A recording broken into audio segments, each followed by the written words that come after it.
Hello and welcome back to the Traveling Knitter channel. My name is Steph and this video is going to be my September wrap-up where I talk about the books that I read in the month of September. Before I give you those books, this pillow is Caraval themed and I thought it fitting, since this is a literary episode video, thought I would have some bookish fandom in the background. Okay, so the month of September I was doing a readathon that was, it's called the Magic-a-thon or Magic Readathon or Magical Readathon. It's hosted by Book Roast on YouTube, and this year it is, the land is Aurelium, and you needed to read at least two, you need to follow at least 2 prompts from the 6 or 7 prompts to make it to the school, and then next year in the spring will be the next set of prompts. And I don't know if there's a lot of information out there for that. And between now and then, I need to create my character. And to create the character, there are also additional prompts as well. So we'll see when I do those, whether, I don't feel like doing it for October, maybe November. So I managed to read 4 books and they follow prompts. Now I did deviate from what I'd selected, but I swapped out books. So the first book I read was The Beautiful Ones by Silvia Moreno Garcia. This was so good. It follows kind of 2-3 people, we could say. There is Nina, our main character, and she is coming out into society looking for a husband. You have Hector Auvray, who is this well-known telekinetic magician, and he has this obsession with his former love, Valerie. And Valerie is the aunt-in-law of Nina. So there is that dynamic there. And it was so good. Like, the story itself, recounting it, doesn't seem like it would be all that special, but it is, and it works, and it works. And I found myself just thinking about this book, about when I would be able to read it next, and I really liked it. It's coined as fantasy, but there really isn't that much fantastical elements to it. You have the telekinesis, the ability to move objects around, break objects, things like that. But that's kind of it.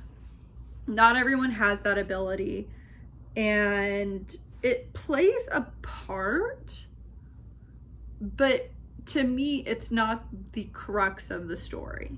It's the relationship of Hector and Valerie and Hector and all of that. I gave this, and this was for the prompt, a standalone. So I read the standalone, and I am just as excited to get to Mexican Gothic. So I've read 2 Silvia Moreno Garcia books at this point. I've read this one, and then The Gods of Jade and Shadow. And I read on Goodreads that those 2 books are more similar. So I think I will like Mexican Gothic, but I'm curious to where I'm gonna put it, because I do love the previous 2 books that I've read. And I gave that 4 stars.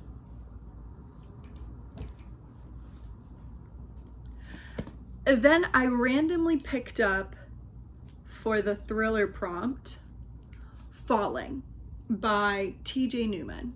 And I had heard about this book on a podcast somewhere, and I went to the library, saw that it was at the front, and grabbed it.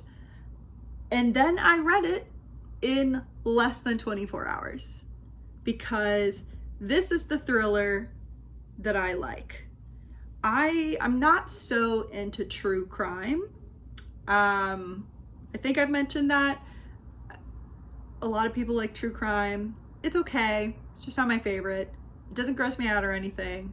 It's just, I feel like it's always the same. And this book is about a plane hijacking. But it's a little unique in that the plane has been hijacked by the pilot's family being held hostage. And the pilot's family is on the ground and the pilot is up in the air, and the kidnappers are telling the pilot that he needs to crash the plane. And that premise, I am all about it. I could not stop reading this book. It had a lot going for it. If you've been following me for a long time, you will know that I used to fly and travel a lot. I was getting on a plane pretty much every Monday and Friday, so I am relatively familiar with planes and flying protocol, from a passenger standpoint. And the author, TJ Newman, she is a former flight attendant for Virgin America and Alaska Airlines for 10 years. It doesn't have her full name. I don't know if TJ is what she goes by or if that was a decision to make this not be a woman, obvious woman author. You never know. So yeah, I really, really did enjoy this book. It has problems, I will say. There is a simplistic nature to who the bad guys are. So that was a little disappointing. Basically, as soon as you pretty much know who the bad guy is, you can guess because you're introduced to them on the second page of the book. Oh, the second page of the first chapter. Technically, there is what would this be called? I don't know. It's not even a chapter. It's just like the beginning intro. So you get the introduction of the bad guy. So the second page of the first chapter, you are introduced, and then 3 pages later, it's made obvious that he is the kidnapper. So yeah, I couldn't put this down. I was so into it. I love reading about plane disasters, boat disasters, hurricanes, tornado, weather disaster, building collapses, disasters. I like reading about disasters. So was very into this.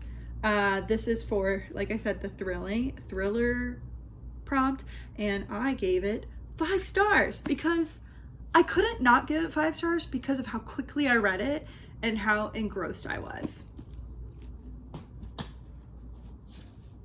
Next up is the prompt for school setting, and I did in fact read The Nickel Boys by Colson Whitehead.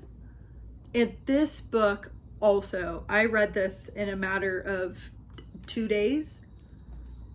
And then after I finished it, I went down a rabbit hole of research, which to me typically says that it was good or good enough for me to want to do more research. of all the books that I'm going to talk about, there's only 4. This is the one that you should read. This is about, so it's a fictionalized story of a real school, and honestly, real schools. Like, these schools exist. And it's like a correctional school, or a school where wards of the state, orphans, are placed until they become of age, and then they go out into society. Some lead productive lives. A lot just go into the prison system because these schools are not helping them.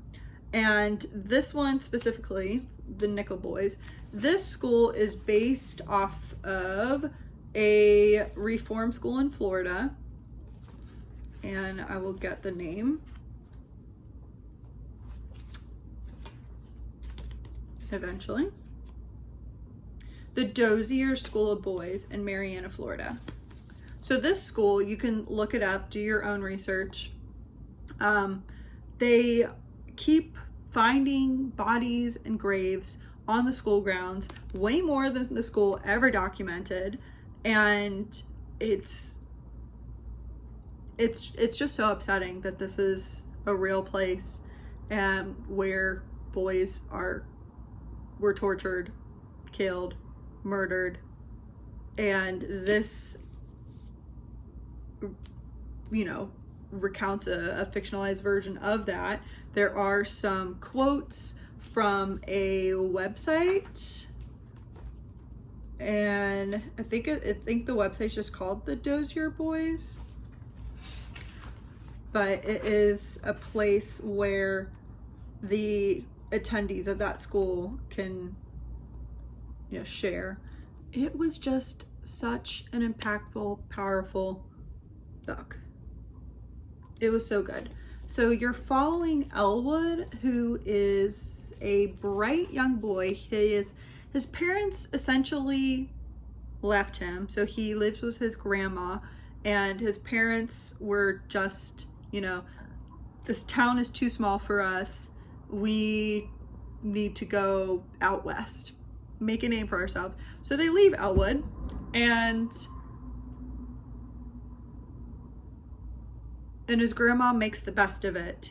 Elwood he's basically in love with Dr. Martin Luther King Jr. He has a record of his, I think it's his I Have a Dream speech. He has a record of, I don't know if it's just one speech or if it's multiple speeches that he listens to constantly. He's in high school, and one of his teachers recommends that he go to this college to get college courses. So this teacher, Mr. Hill, he was very active in the civil rights and was, you know, at protests, and Elwood happened to go to one, and, you know, this bond emerges, and so Mr. Hill, you know, sees potential in Elwood and says, you should take courses at this college, and it's free. I think it was free or subsidized. And so Elwood is like, yeah, I'm gonna do that. And he works it out that because he has a part-time job, and how is he gonna get back and forth from that college, and that his attempt at bettering himself is the reason why he is caught, quotes around that, in a car, is charged with stealing said car, and then is sent to the Nickel Academy. And it is just so upsetting. This book is not for the faint of heart. There is a lot of trauma. There's descriptions, and the thing that I thought was just very impactful with the descriptions is that things would occur, and it wasn't long, drawn out paragraphs of what was happening. It was like 1 or 2 lines, and then, you know, you as an adult fill in the rest. So there's scenes of torture, there is murder, there is rape, gang rape, child molesting, pedophiles at the school. So it was, I mean, it packs a punch for 200 pages. And I did ultimately give this 5 stars. And then the last book is what is a 5-star prediction, and that was Portrait of a Scotsman by Evie Dunmore. This is the 3rd book in the A League of Extraordinary Women.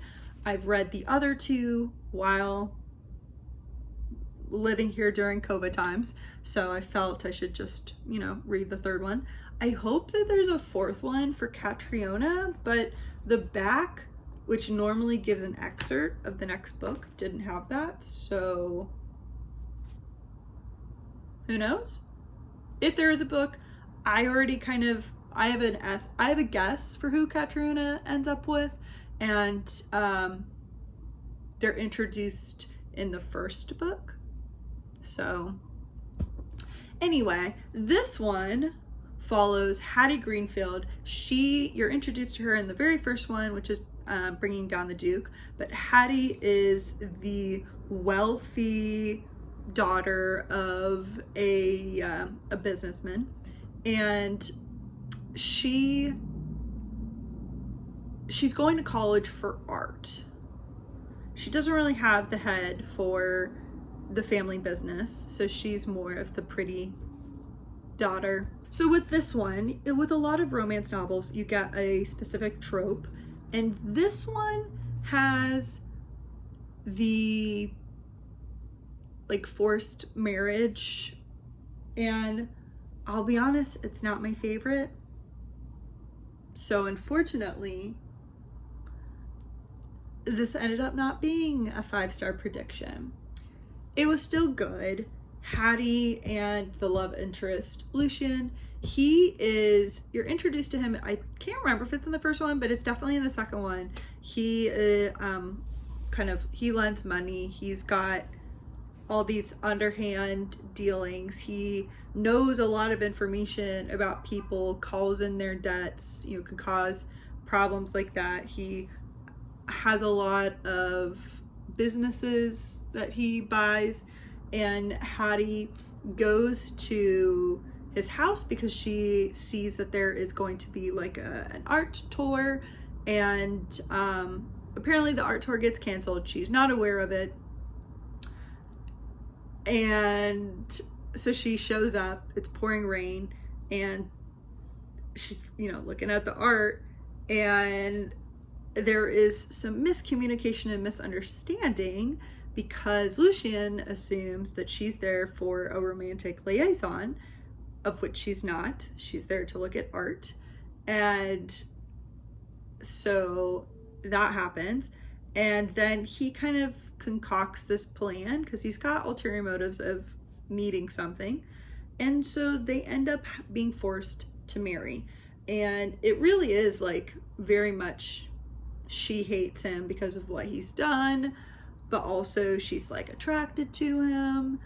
And so there's this, you know, push and pull, which was entertaining, but ultimately the dynamic of that just not my favorite. So unfortunately, I had to give this one a 4 out of a 5. Still really good, and all in all, a really good September, right? 2 4s and 2 5s. I'm pleased with that.